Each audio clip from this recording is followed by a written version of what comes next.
So, good evening, everyone.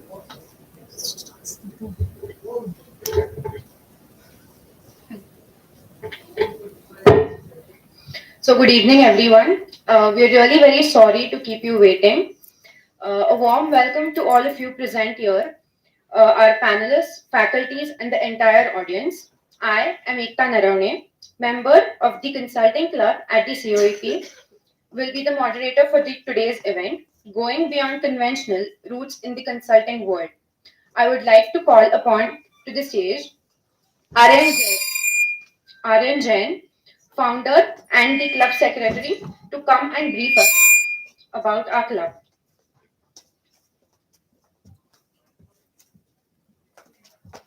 Thank you, Ekta. Hello, everyone. On behalf of the entire consulting club, I'd like to wish all the lovely ladies sitting here a very, very happy Women's Day. I started this club 1.5 years ago with the aim to introduce to the students of CoEP the consulting world and to help them upskill in the domain of consulting.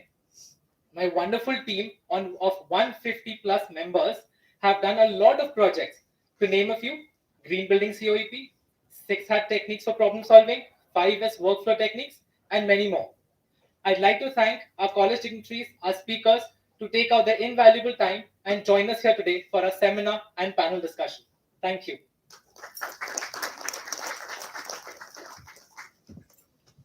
Thank you so much, Aryan.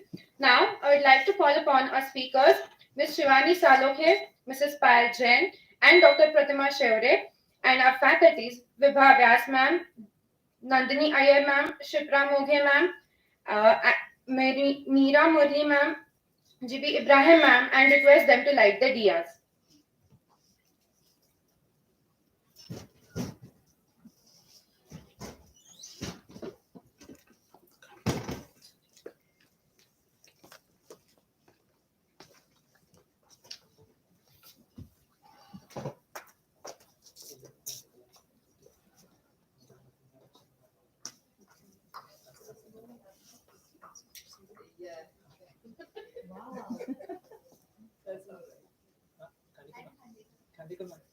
She missed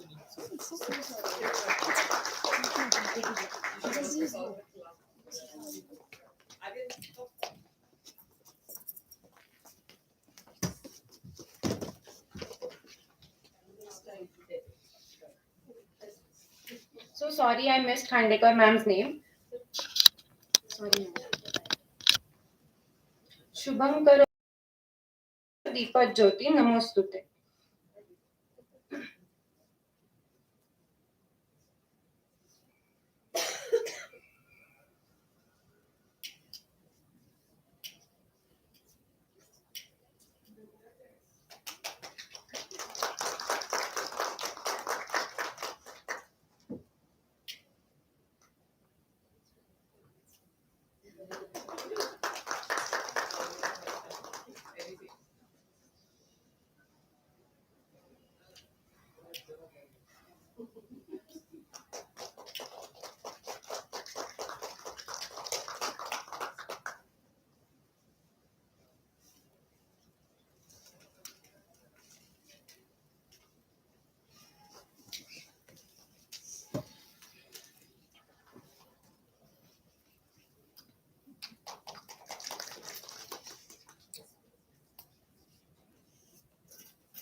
I wish all the wonderful ladies present here a very happy International Women's Day.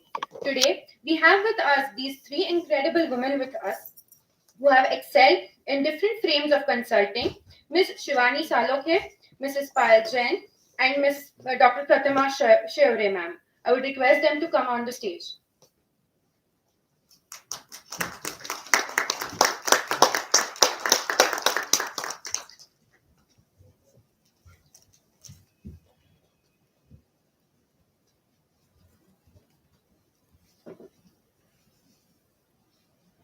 So one might wonder what links these excellent speakers present here today.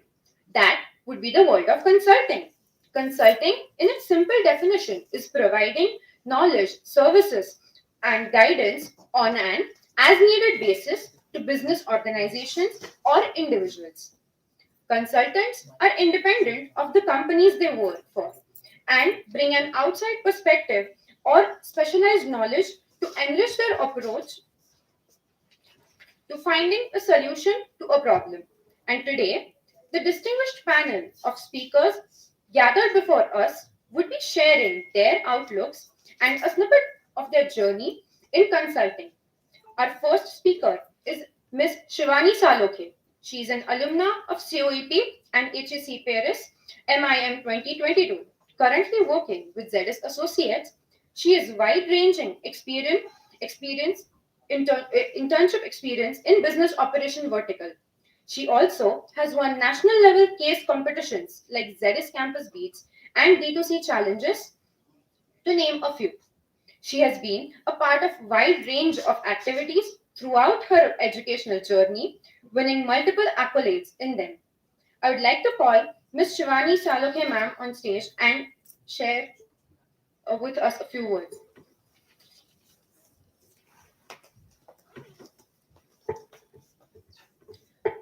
Good evening, everyone. Uh, Thank you, Consulting Club, for inviting me here today. I would like to start by wishing all the lovely ladies a happy Women's Day.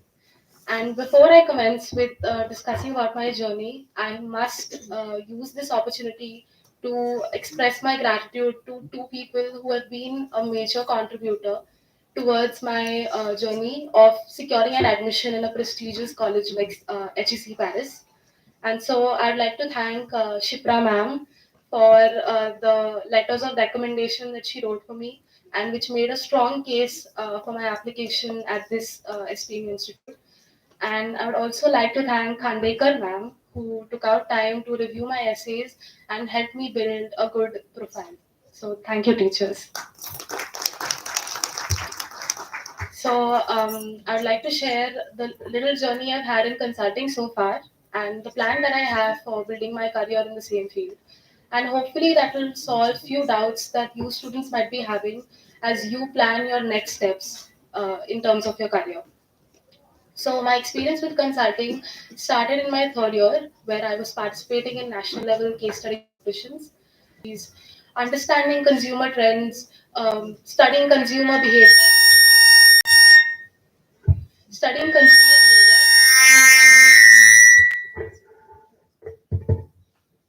studying consumer behavior, and basically the prospect of helping a business succeed, uh, devising strategies that will help them grow is something that really impressed me. And I thought that these areas of interest could help me build a career in consulting. And that is how I participated in the ZS case study competition. And after I secured the second position in that competition, I was offered a job with ZS Associates. So I also interned there in the last semester of my engineering. So a few points from my experience at ZS. So it's been a good learning experience in terms of understanding how the corporate world works and getting a know-how of how consulting firms work and a basic idea of how business management, project management, and client management works. But there are a few observations that I made that eventually led to the decision of pursuing a formal education in management. So I'd like to share those points with you. First, we students, when we participate in these case study competitions, we are given the feeling that we treat the cases as our own businesses.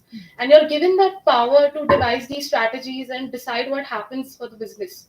But when you're starting out as just an engineering student, as a undergraduate, or from a similar undergraduate course, and you're joining big consulting firms like ZS, you are not given that sort of responsibilities from day one. You start from the grassroots level. So I would like to clear this myth that you do not get to decide a business's strategy plan from day one. You will start as someone who will do the business analytics side of the work, who will work on project management, on client management. So this was one eye-opening experience for me. The second observation was that it will take a considerable amount of time for you to work in a managerial position. Let's say I would have chosen to work at ZS for another 5, 6 years, then I would have been given the opportunity to lead a team of a group of individuals or lead a space or an entire vertical of a company. So that is the difference. But these 2 points, as I say it, it could be different for someone who's starting as an independent consultant or someone who will be joining a smaller consulting firm or a startup, because there you can expect that you will get more key responsibilities from your day one. And the third observation that I made was, when I was competing in these case study competitions, I have won a few, but I've lost a lot of them. And what I observed was, where I lost was when I was competing against management graduates. So, what was differentiating their solutions from mine was their business perspective. So, what I understood was that coming from an engineering background, I did have a solid analytical foundation. But what I needed was to build a strong foundation in management, getting my business fundamentals right. So, that is when my decision of pursuing formal education and management came into picture. And that's why I applied for the MIM course at HEC. For those of you who are unaware about this course, MIM is the acronym for Masters in Management. So it's equivalent of the PGDM degree in India, which we quite commonly and often mistakenly refer to as the MBA program, right? So that is the MIM course. So if you're planning to go for an MBA abroad, you will need at least 3 years of work experience, and this may vary based on the country or the school you're applying to join. So, right. So I've applied for the strategic management specialization in HEC. Now the question you might be having is it important to just have a background in strategic management to get into consulting? The answer is no. Just like engineering is a course and then there are multiple branches, fields of study under that, the same applies for consulting. There are so many forms of consulting. There's financial consulting, there's education consulting, there's strategic consulting, there's marketing consulting, there's PR consulting. And needless to say, to get into any of these verticals of consulting, it's important that you have the relevant educational experience or at least industry experience. And that is where I knew I was lagging. I was envisioning myself as a strategic manager, but with a basic engineering degree, I was not ready to shoulder a responsibility like that. And that is when my decision to pursue an education in strategic management came into picture. So the same applies to you. You can see which area of consulting suits you the best, and then you can decide how you can work towards it by choosing your master's programs or choosing your jobs accordingly. So, coming to that part, what I'd like to advise you is that consulting currently for us, at least during my time when there was less awareness, it was treated as an option for students who did not want to go for a technical role. So don't just go for it because I don't want to sit for a technical role and consulting seems to be a decent paying job, so I might sit for it. So what I would advise you is, if you really want to test the waters and see if it really interests you, you should start reading strategy stories. You should see what business models are companies using, what is working for them, what is not, and participate in these case study competitions. That is when you'll get an idea if consulting is your passion. Because as you all must have heard, consulting as a profession demands longer working hours. We're easily working 10 hours a day. And so, unless you're passionate about it, it's not going to be a sustainable career option for you. You might give up at one point. So, just a small advice to you, that do try these and see if it works for you and then apply for consulting. And for the women sitting here, I would like to emphasize that I'm seeing more and more emphasis given on empowering women in consulting, helping them come into consulting. I can vouch for my own company, ZS Associates. I'm seeing that they're taking so much efforts to break myths and help women get the bigger managerial roles. So if you think you have what it takes and helping a business excites you, and you want to devise business strategies, and you want to be a leader, you want to be a COO, you should definitely go for it, even though consulting is still a male dominated area. So, with this, I would just like to end my speech, and I'd like to tell the students that if any of you are planning to apply for your masters abroad or in India, and you need any guidance of any sort, you can always reach out to me on LinkedIn, and I can definitely help you out in your applications. So that's it. Thank you.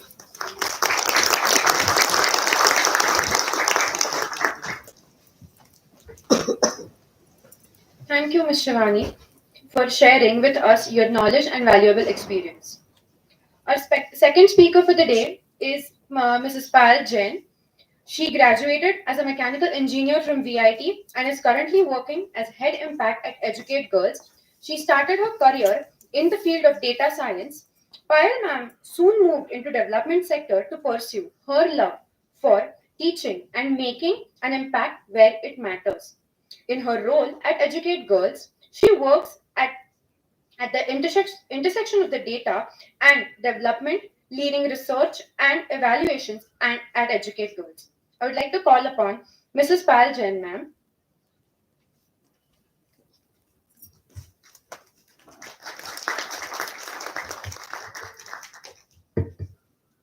Hello, everyone. Good evening.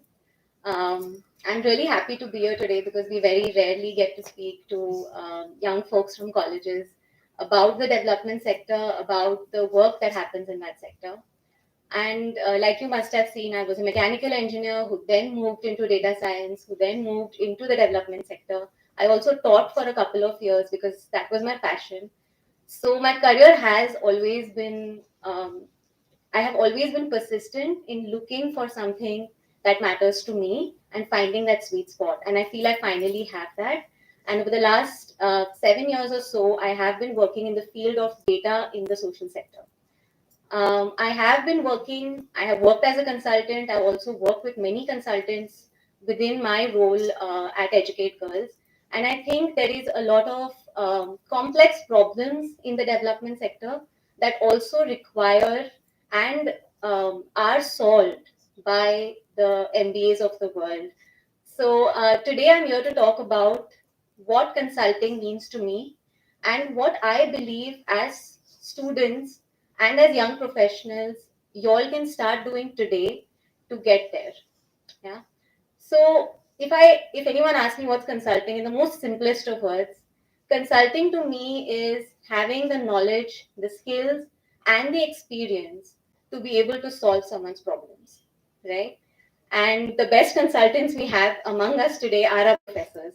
They do this on an everyday basis. They use their knowledge, skills, and experience to solve your problems, right? And there are different areas in which consultants work. You have tax consultants who do your taxes for you. You have management consultants, like what Shivani is aiming to become, who help you solve business problems, right? Consultants are across every areas, and what differentiates them is the fact that they have taken the effort to become experts in their field. They have taken the effort to become so good that they can now start solving problems in their sector. So I think the aim as y'all are going out into the world in whatever sector you'll choose should be to try and excel in the sector of your choice. And having worked over the years, I have a couple of things that I think as individuals, if y'all start honing on right away, y'all can also aim to become experts in your field. So first skill I believe as a basic fundamental principle that we should develop is the skill of listening, right? When I started out at Educate Girls, my mission was to bring girls to school, bring rural girls to school. But then we realized very soon just bringing them to school is not enough. We need to keep them back in school and we need to make sure that they actually go on to lead fulfilling lives.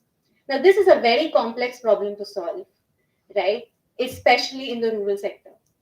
So, what we did was we devised a team of field staff go out into the field and talk to these girls. Because we can sit here, look at all of the research, and try and decide what the solution should be. But if I'm not talking to those girls, if I'm not listening to their stories, I will never know what the right solution is. Right? A lot of us intuitively believe girls don't go to school because of gender bias. Right? Parents don't want to send their girls to school. But when you talk to these girls, you find so many other factors that play a role in them not going to school. The most common thing we heard is schools don't have toilets. They don't have separate toilets for girls. They don't have clean toilets. So after a certain age, girls drop out. Now, this is such an important fact that if we had not gone on the field, we would never know. Right? So the first very important skill is learn to listen so that you understand the problem. What exactly is happening and how deep is this problem? And sometimes it's so scary to listen because you have simplified the problem in your head, right? You've made it extremely simple. Ye reason hai, ye solution hai, I will implement this. And when you go out and you listen, more problems will start coming up and it makes you uncomfortable. It's true for any, even in your own relationships, when you start listening, people will share more and more and it gets more and more complex. But if you take the time to stop and listen before you jump into giving a solution, you actually find what the real problems are. And that I feel is a very important skill as a consultant, as a professional, you need to develop. Because when you find these problems is when you will know what the real solution should be. The second skill I believe that comes after finding all these problems is being able to organize all of this information, right? And these are very soft skills which are very rarely spoken about. When you see so much information, we all use internet. I search for girls education and I'll get 100 things that I should be doing.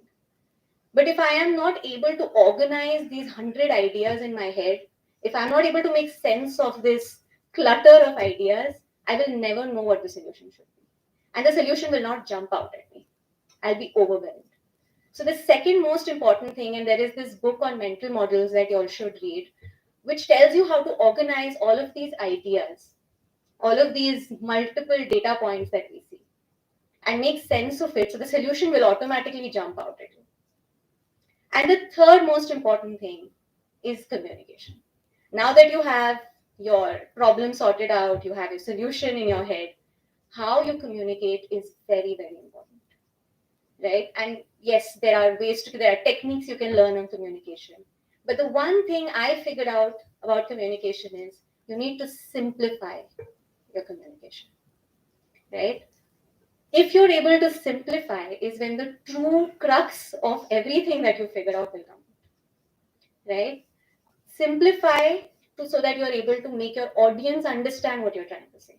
If I go to my field staff and say, there are so many problems we need to solve, they're going to be overwhelmed as well. And they won't end up doing anything. I need to simplify and tell them, focus on this. These are the 3 things you need to do. That's it. I know what the complexity behind this. They don't need to know it. So the third most important skill, communication. And the fourth most important skill is adaptability. And this is where it gets extremely difficult for all of us. With the pandemic, we were just discussing how difficult it was, right? In your personal lives, it is difficult. So imagine in your professional life to keep a straight face and adapt to whatever's coming your way. Because with the pandemic, everything changed. Our habits changed, our lives changed, the way we work changed, everything changed. How do we then adapt to this? And I don't have a year to adapt or months to figure out how to adapt. Because when we spoke to these girls, after all of this lockdown and everything happened, we started calling up girls to find out what's happening in your life right now. And there were stories of how parents have the breadwinner of the family is no longer there, right? They have many siblings who will take care of them. They have to now take care of the house along with their mother. How do we manage our time so that we're able to study? Because when girls in the village ask for phones, they're not given. When they ask for TV access, they are the last ones to get it. So no entertainment, no meeting your friends. What do? This is such a different problem from what I went on to solve in the start, which was getting them to school. So the pandemic just threw many different problems which I never anticipated for. Being able to adapt and adapt fast is a very important skill as a consultant, as a human. I feel it's just so important that you're able to do that. So my only message to all of you is, if you are able to hone in on some of these skills right from the start, whether you're first years or you're young professionals, if you start building these soft skills, no matter where you are, which sector you are in, you will automatically be a better or maybe the greatest consultant in that sector, because you are able to solution beyond just the knowledge of that sector. You're able to give your client what the client actually needs, because you're listening, you're organizing, you're communicating well, and you're adapting to their needs. So that's all I wanted to leave you all with. And I hope that each one of you becomes experts in your sector. Thank you so much.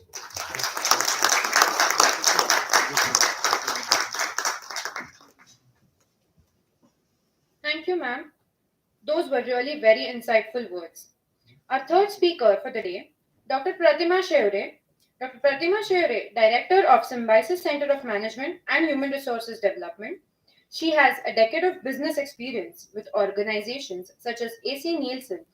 For the past 30 years, she has worked and consulted in the field of education, marketing, human resources, and educational consulting are her areas of expertise. Over the last 20 years, she has worked as a consultant for a variety of firms. She is really passionate about assisting students in advancing their professions. I would like to call upon Dr. Pratima Sheorey.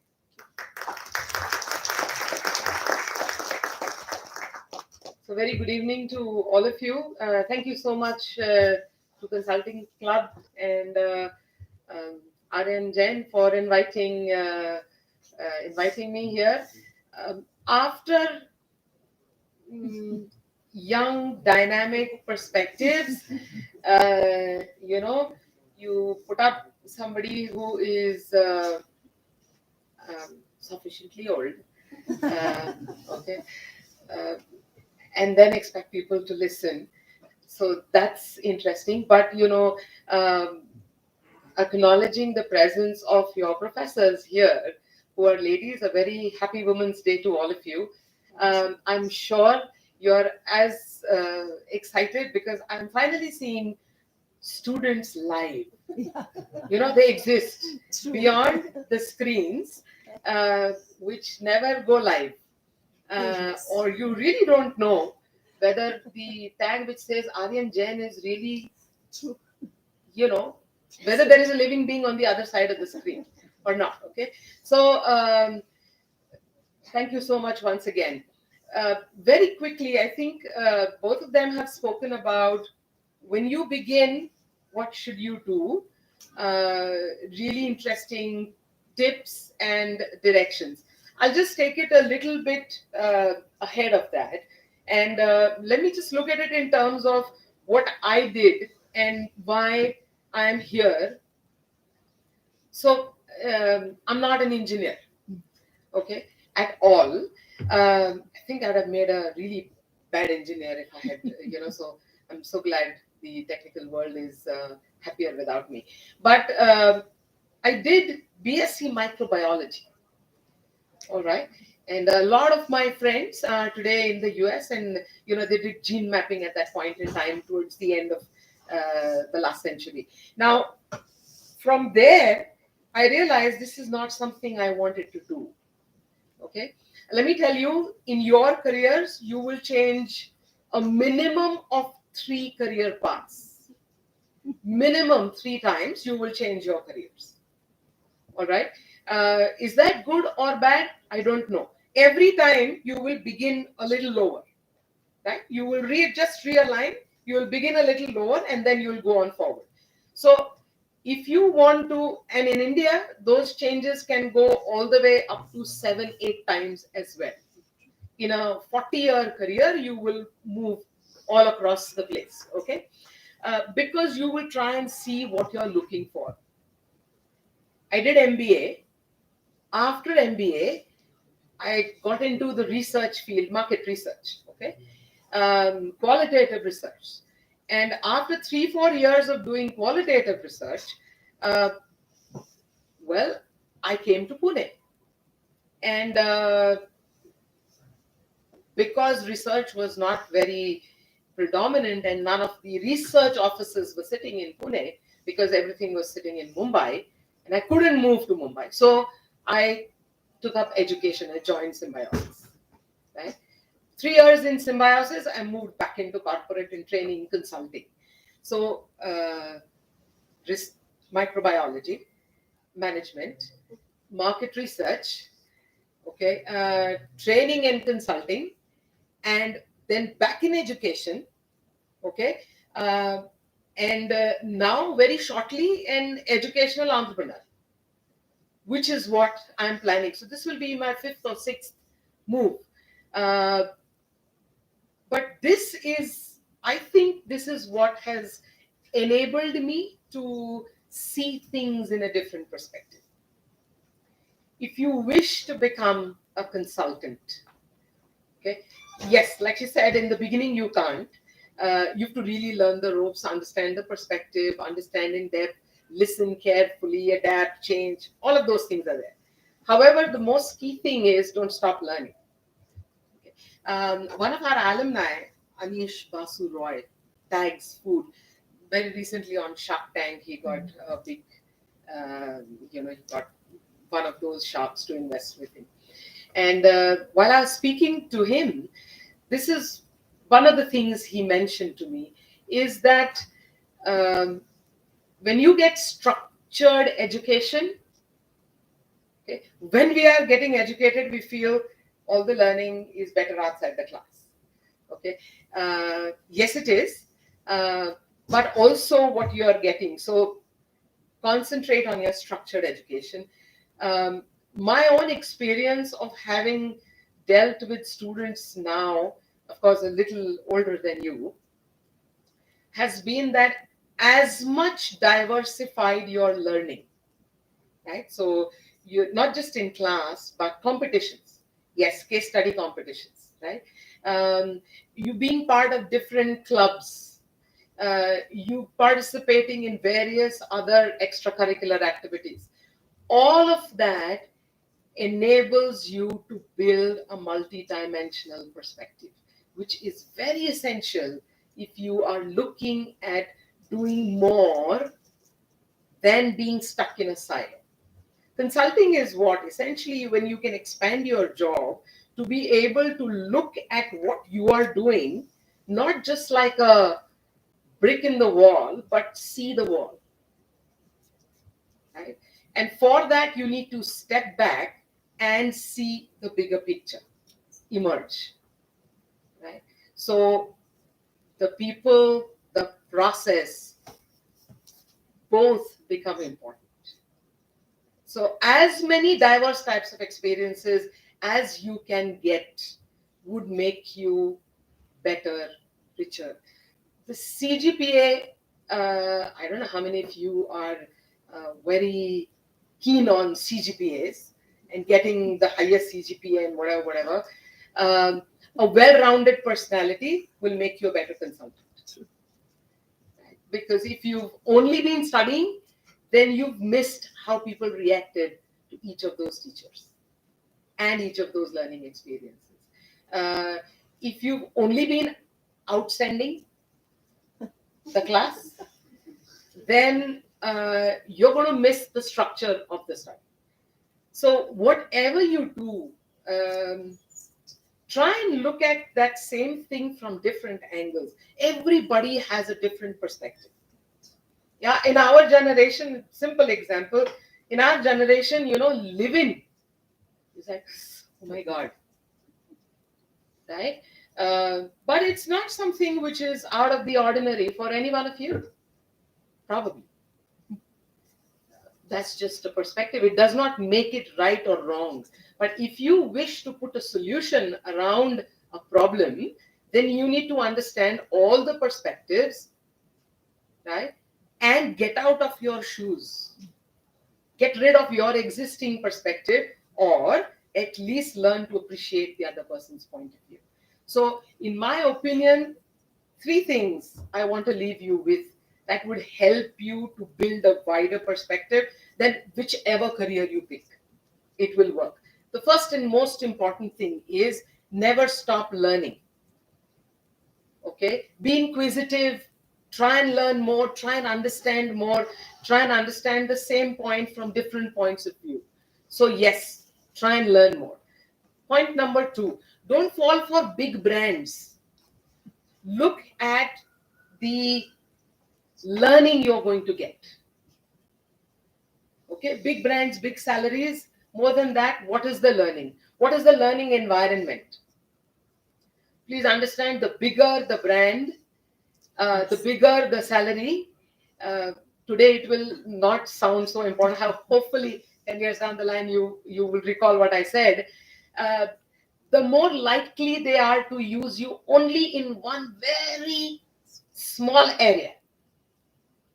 So when you are, the kind of working hours that are there today, you begin at 9:30, 10, and it just goes on. It extends well beyond 9 o'clock and whatever else. And you guys are young, you want to grow, so you don't want to, your party begins after 10 o'clock. But the working day will start at 9:30. Right? So you just imagine, so you'll do more and more of less and less. Okay. So look at the company. If that company has a culture of promoting you to learn, to understand, to develop, pick that kind of an organization, because that will help you to enhance and enrich your perspective.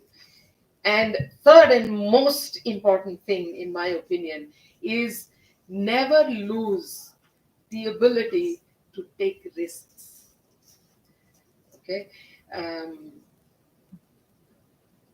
If you lose that, then you're very close to your retirement mentally. Okay. So you should be able to take that risk, take that big leap.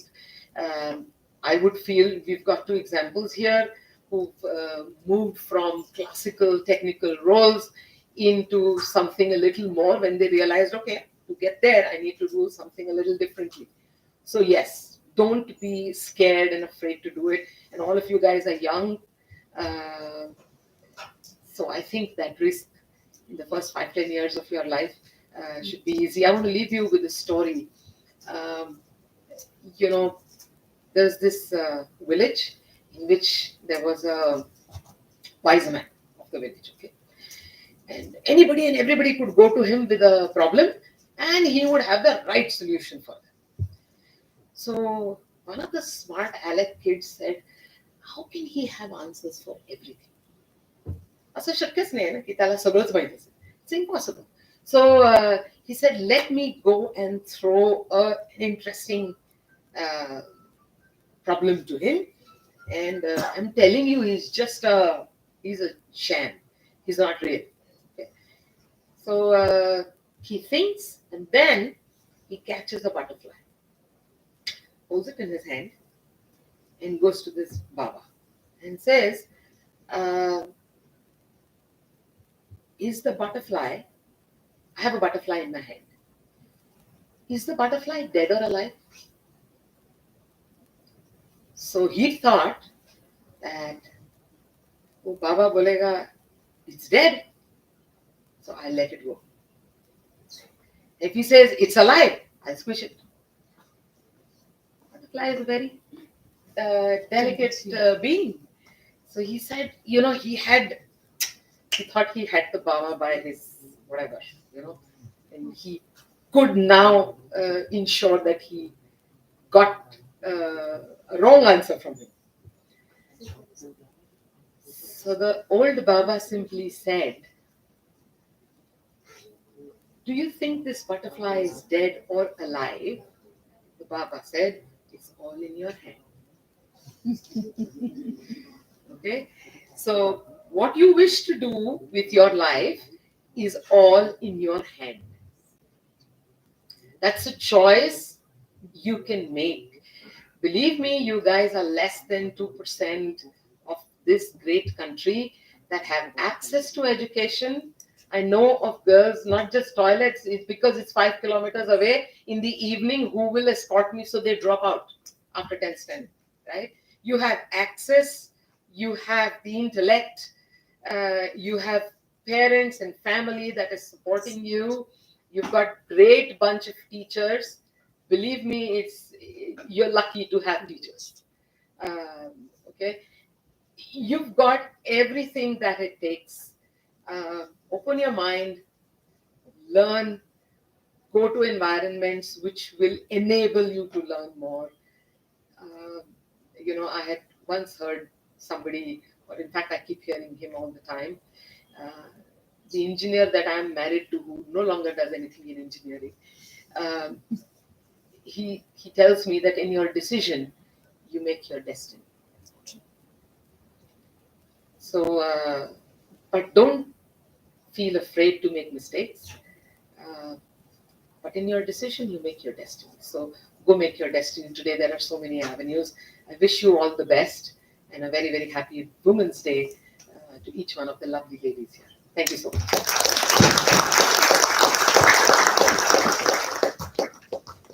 Thank you, Pratima ma'am, for those words of wisdom. Surely they showcased years of experience. Moving forward, during the registrations, we asked the audience whether they had any questions for the panelists, and we got a very good response. So, to begin with, to all the panelists sitting here, in your experience, should one take work experience first and then apply for masters, or first apply for masters and then settle for a job? Okay. So I'm sure she'll have a more detailed response. I'll quickly tell you. It all depends on what you want to do your master's. Okay. You want to do an MBA, you will need outside, you'll need 5 years of experience. Even in India, if you're looking to crack into a CAT, SNAP, ZAG, NMAT, whatever, if you have a little work experience, at least a year or two, it helps you to perform better than the people that the other people around you. Um, but otherwise, in India, largely masters, uh, you just need to crack that score, and anyways, our class are full of engineers, 85% engineers, right? So I think you guys have aced that piece. But abroad, it all depends on the course. Therefore, certain universities also have those things in terms of they will need work experience or not, and they will give uh, priority to that.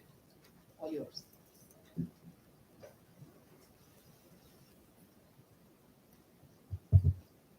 I would completely echo ma'am's response. It completely depends on the course that you're planning to do and the sector that you're planning to enter into. So, like I said, if you're planning to, you, if you think that you do not want to take a chance with your current educational background, you don't think you might have interesting job opportunities in the sector that you wish you're going to step into, then maybe the master's choice makes sense. Like in my case, I was going to apply for the MIM course, which just needs around 0 to 3 years of work ex. So it made sense for me to apply directly. But let's say if your line of reasoning is that you want to go for an MBA or an MSc, then it makes more sense to go there with more experience. And like ma'am said, in India, although the emphasis is a lot more on our competitive examination scores, in the end you also get an edge if you have your work ex, because then you have a point to prove about your interest in a particular course and that specialization and what directed you towards that. So yes, your first line of thought should be your course of choice, and then when you want to apply for it. Thank you, ma'am. Thank you, both of you. Just a word, of advice here. In For the undergraduate, you wrote the exam and basis your score, you cleared it in. For your postgraduate courses, 50% weightage is given to the competitive exam that you will write, and 50% is given to personal interaction, whatever else, the other pieces. And therefore, if you have a little more experience, because typically postgraduate studies tend to be applied in nature. Of course, you're in a professional course already, but you would apply for professional courses. So in those cases, you will need to, if you have a little more experience of having applied, it shows up and you perform better. Thank you, ma'am. The next question is, how does one build and advance in their career into consulting?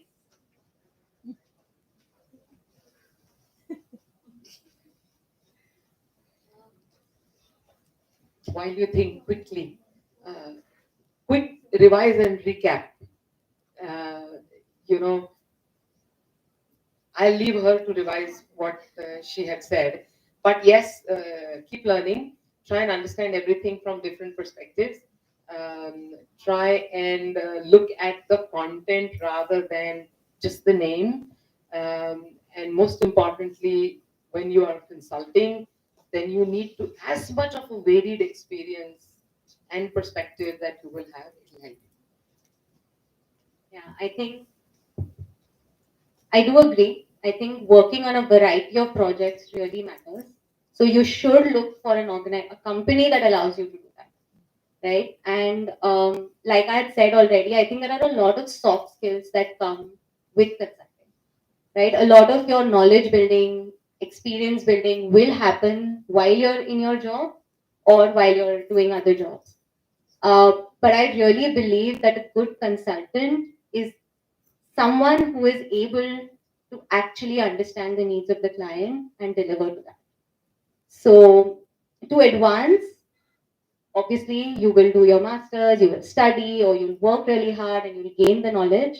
But always look out for, like ma'am had also mentioned, to build an all round personality because it allows you to think differently than others and solution differently than others. So, yeah, that's Thank you, ma'am. Next question is, how does a day in consultant's life look like? Be it a fresher or a person in an NGO or being at a very high position in the education domain.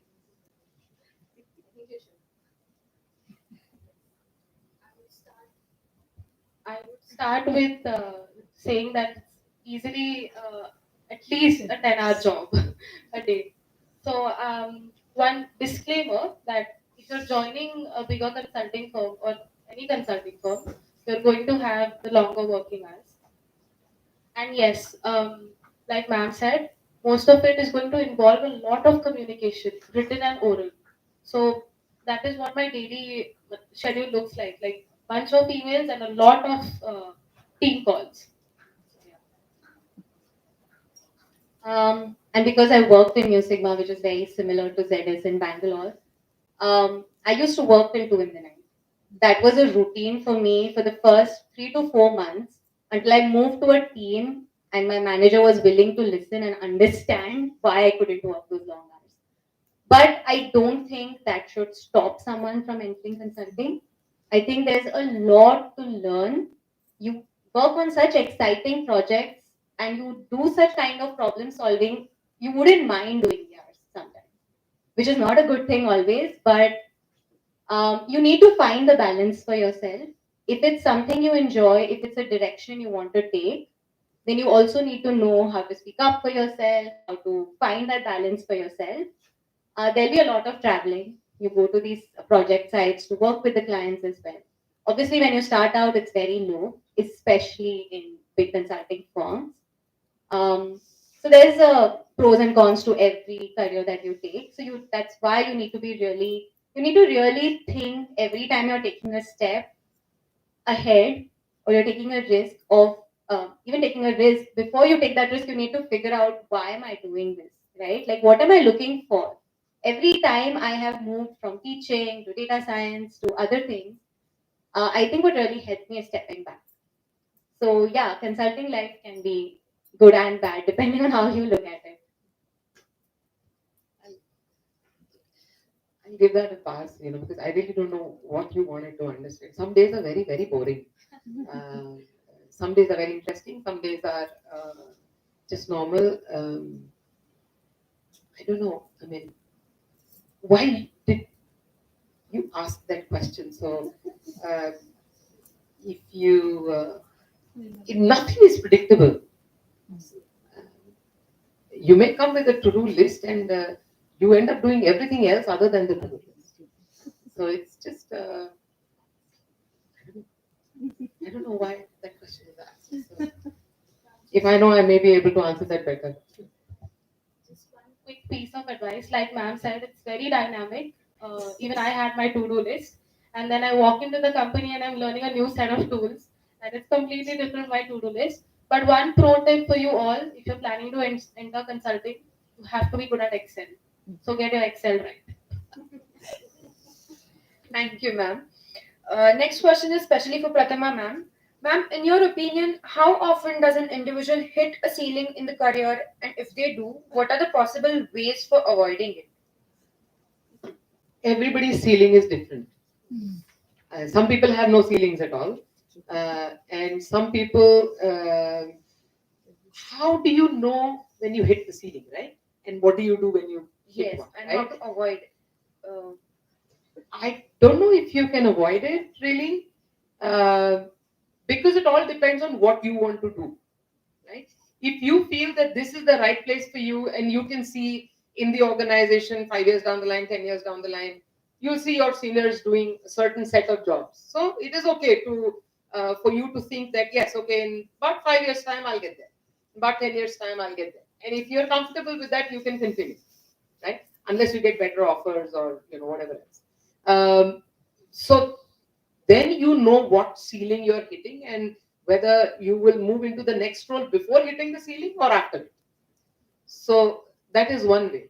The other is if you feel you're going to hit a ceiling, then you need to find a way to break it. So, for example, in her case, she realized that even though she's at a great consulting firm with a good package, all of those things, she knows that the management guys do better.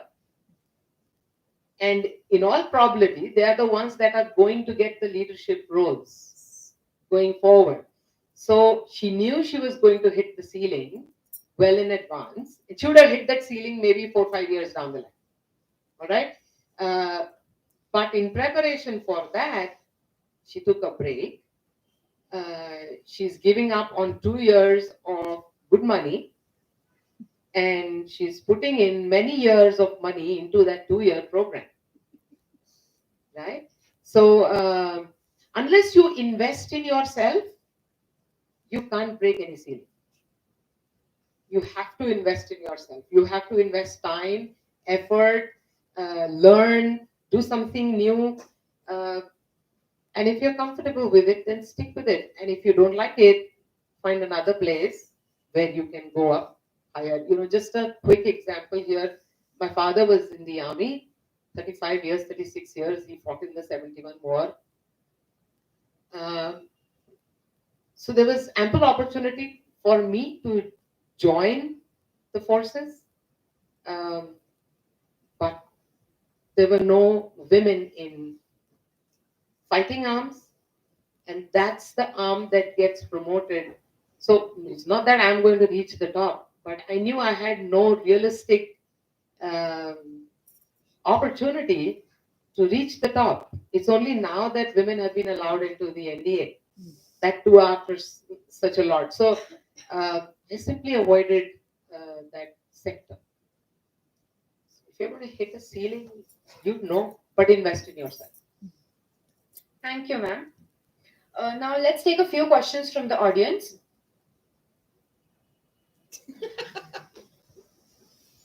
Hi Shivani, I have a question for you. I heard you were a student from the IT, and 2 years back, IT was the most booming. Everyone was trying to get into IT, and you came out of it and went into consulting. Why? Yeah. So in my case, going into IT was never the plan. Actually, all my choices have been aligned to eventually get into a career in management. And I was here because I thought I'll be amongst really smart peers and the kind of opportunities I'll have and the kind of analytical background I'll build because of my IT background. And so the plan was never to get into IT. And that's why I got into consulting. Thank you.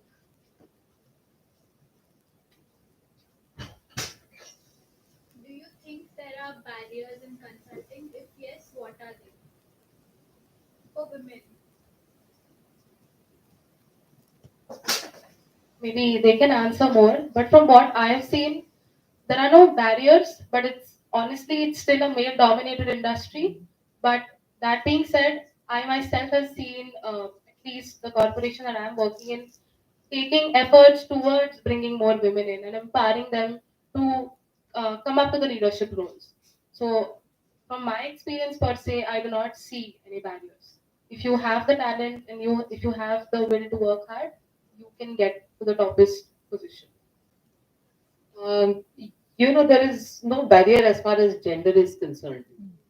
Okay, you will just see lesser women because lesser women just get into education, higher education. So consulting essentially means that you have to have, a simple undergraduate degree is not going to help you. Or if you want to get into consulting and stay in consulting, you will have to do a post graduation. That's for sure. That's definitely sure. But just because, if out of 10 candidates that a company sees, if only 2 are women, what are the choices they have? And private industry is very, very focused on merit. It has nothing to do with anybody you know or nothing like that. It's completely merit based.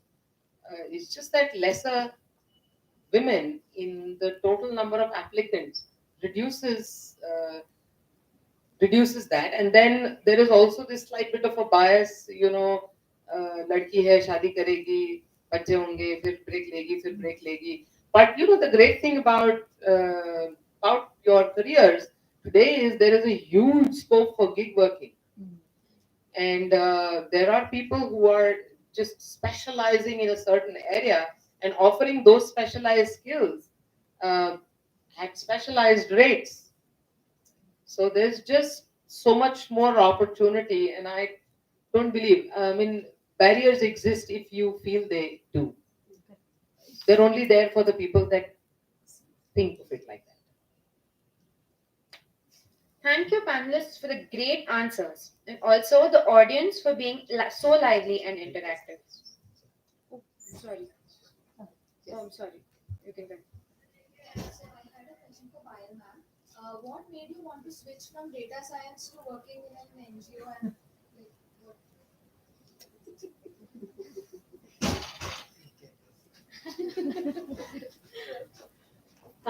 I very much love data science. My dad's dream was that I join ZS and come back to Pune.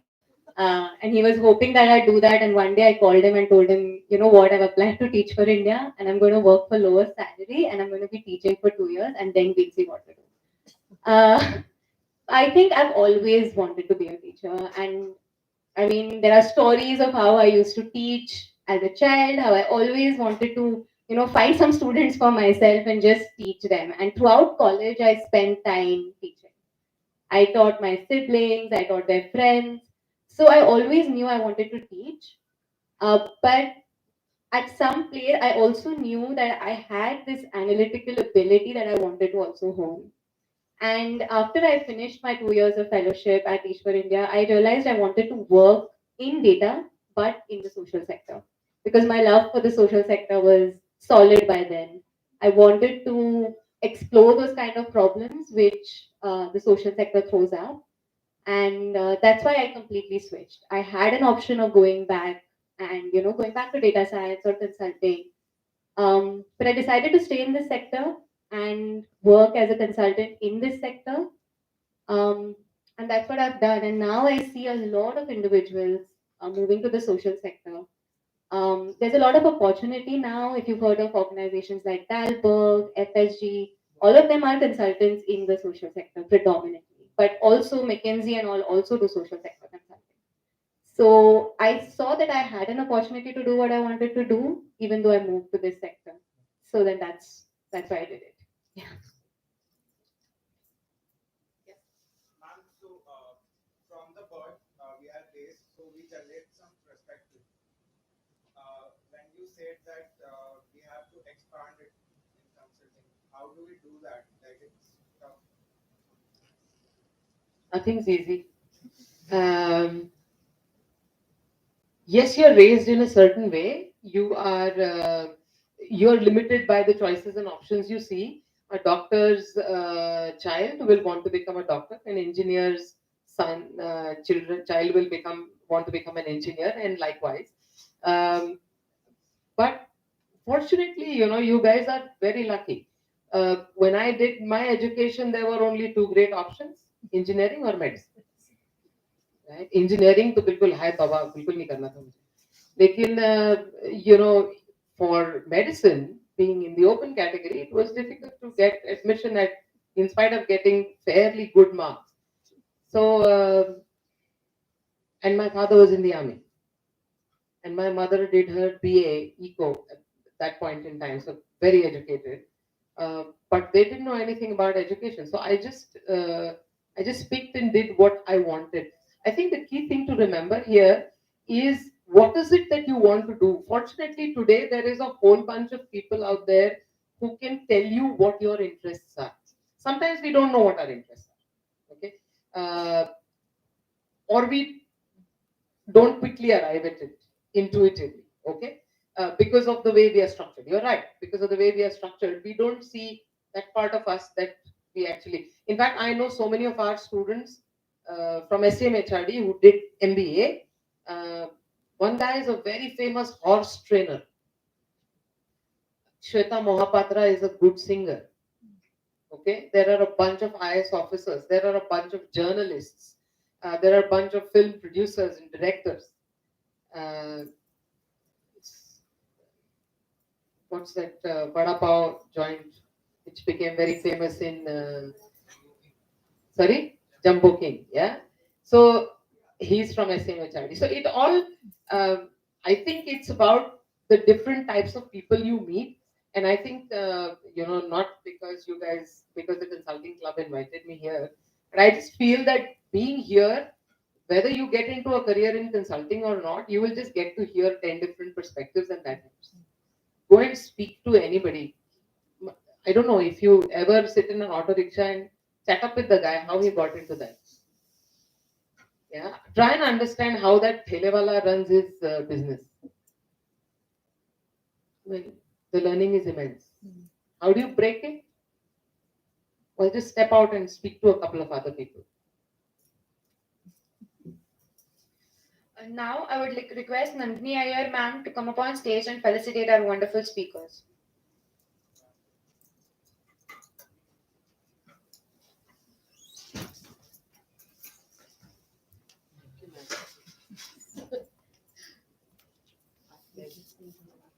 Our pleasure being here. Thank you so much.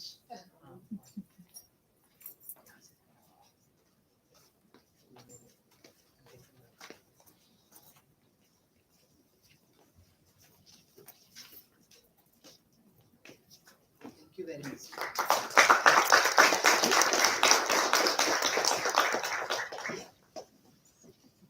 Thank you. Thanks, ma'am. Happy Women's Day to you.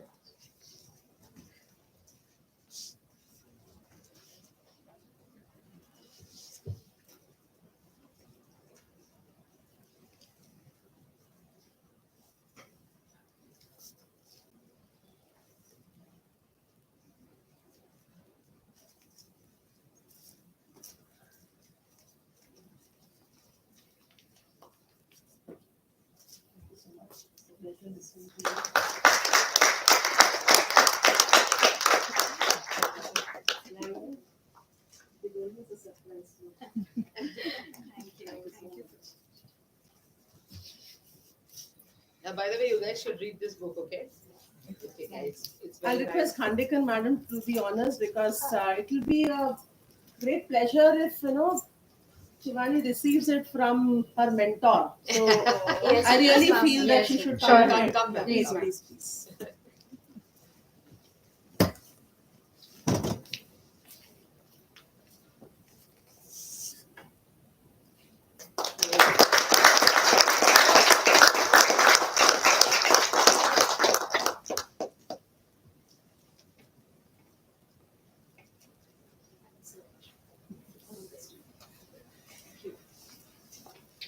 Listening to our speakers today, really, it felt like we could achieve sky limits. This reminds me the words by Miss Roosevelt, do the thing you think you cannot do. And this indeed inspires us to go beyond the conventional routes in the consulting world, our theme for today. Now, let me take this opportunity to call upon to the stage the women behind organizing this entire event, Sakshi Pawar, the events head at the Consulting Club CoEP, to give the vote of thanks.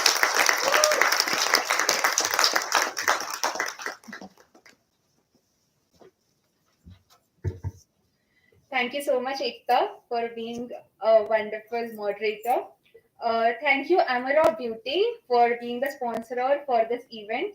Shivani, Payal ma'am, and Dr. Shivre, thank you for your valuable time and the knowledge. I'm sure the audience has a lots of insights on consulting after this event. Um, Thanks for gracing our event, dear audience.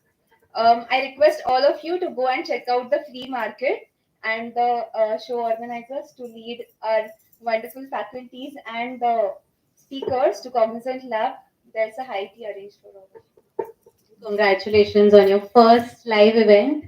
And I also heard that this is a low investment event. There is some investment, but low investment event. So it's really impressive what you all have been able to do in the last 1 year. And I hope this club continues the way it is right now. Thank you so much.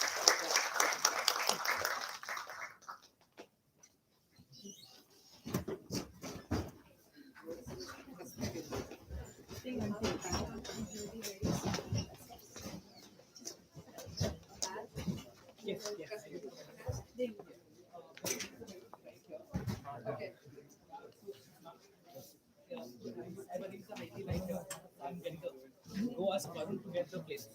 5 places. I'll ask. Please go ask Varun to get 5 places. Run.